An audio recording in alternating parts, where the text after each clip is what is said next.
Hello and welcome to a construction video on how I did my Elite Dangerous cockpit. I don't know how long this video will be. I tried to be as thorough as possible in making this video. It's mostly going to consist of pictures, but there will be videos in between and some voiceover. So I hope you enjoyed this video. If you do, please give it a thumbs up. If you don't like it, please give it a thumbs down and tell me why you liked or didn't like this video. And yeah, thank you for watching in advance. So first of all, I started with a chair. I needed a good chair, and I found this most amazing truck chair, the passenger side chair of a truck, completely new, for $100. Then I built a foundation to not only hold my own weight, which is considerable, but also to build a foundation that will actually take the weight of the rest of the cockpit. The side consoles, for example, they are not light. This entire thing is very heavy, actually. So I decided to put some cross braces in the middle just to spread out the weight a little more, because I did not want to take any chances whatsoever with this thing breaking when everything is set up completely. So this thing should actually hold, well, quite well, and it has so far. It's been a few months. So here you can see a very fast video of how I did the first side console. I will have to do this twice, of course, but I only filmed it once because it's pretty boring to watch twice. It's actually probably boring watching it only once. So there you go.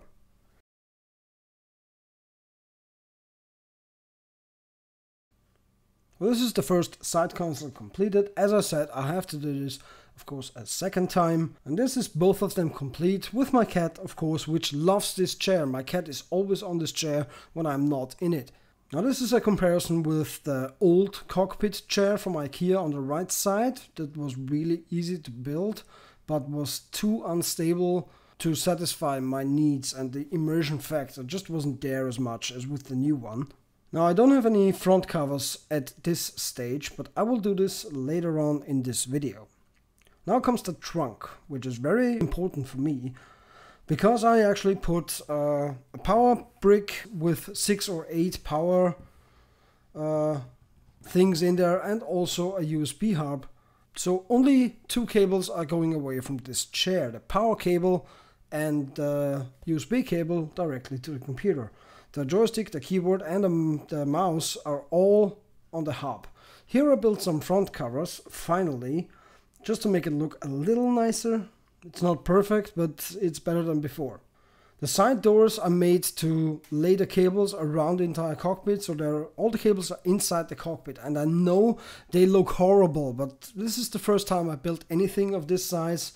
And I also decided to put some black boards on the top to make it longer, so I can extend the joystick and the throttle control farther away from me.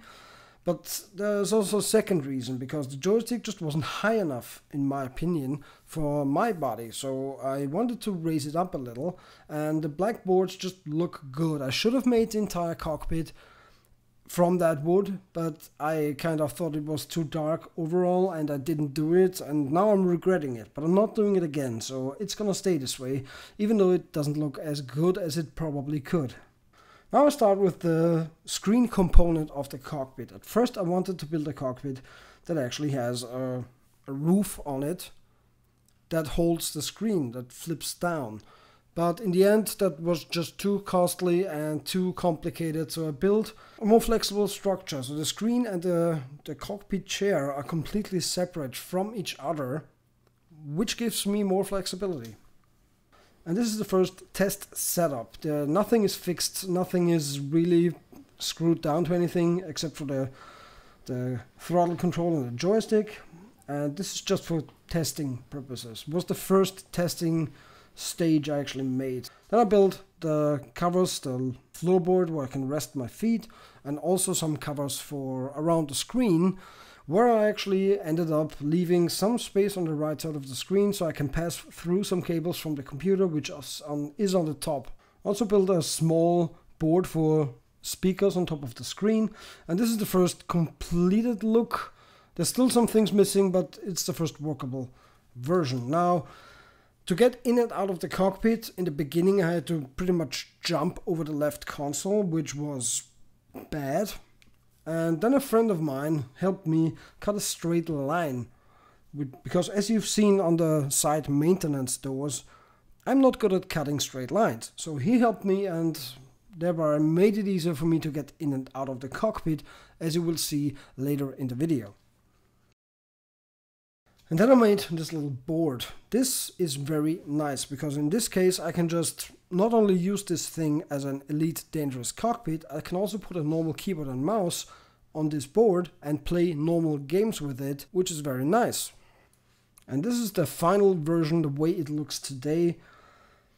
The pedals behind the seat, you can see, I don't use them because they just didn't fit correctly and I'm not as accurate as I am with the joystick itself. And cables are all routed the way I want them. The keyboard is still free flowing in terms of cables, so I can move it if I want to. I have a holder for my phone. I have 2 sets of speakers because I can now listen to audiobooks on the side when I'm flying my ship. I can easily get in and out. It's very comfortable for long sessions, which is what I wanted because the last IKEA chair cockpit really made problems in that regard because my back just started to hurt all the time. The top screen is for monitoring temperatures inside the computer because I had problems in the beginning. Problems in the beginning until I switched out and bought a better graphics card. Now everything is fine. The small screen on the right side is actually for watching movies. That's connected to a Blu-ray player that is behind the chair on the right side. So if I can watch movies, I can listen to audiobooks and all manner of nonsense when I'm flying long missions in Elite, which sometimes can get a little boring, I have to admit. And yeah, as I've said, my cat just loves this chair. Whenever I'm not in this chair, she is. She's in this thing all day, sleeping the day away. So it has my cat's approval of comfortableness, I suppose. Now you will see a short test video with the game. Engaged. Landing gear retracted.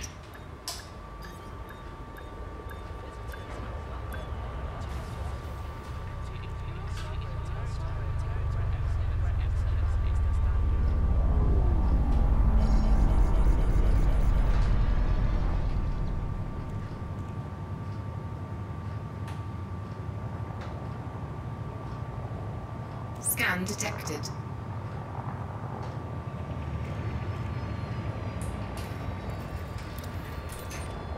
Docking request granted.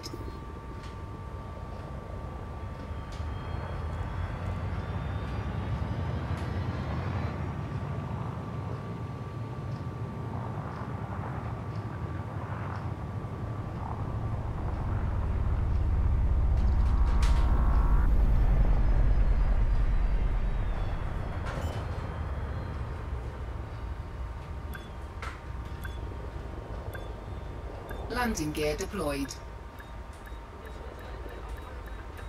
Docking successful. Engines disengaged.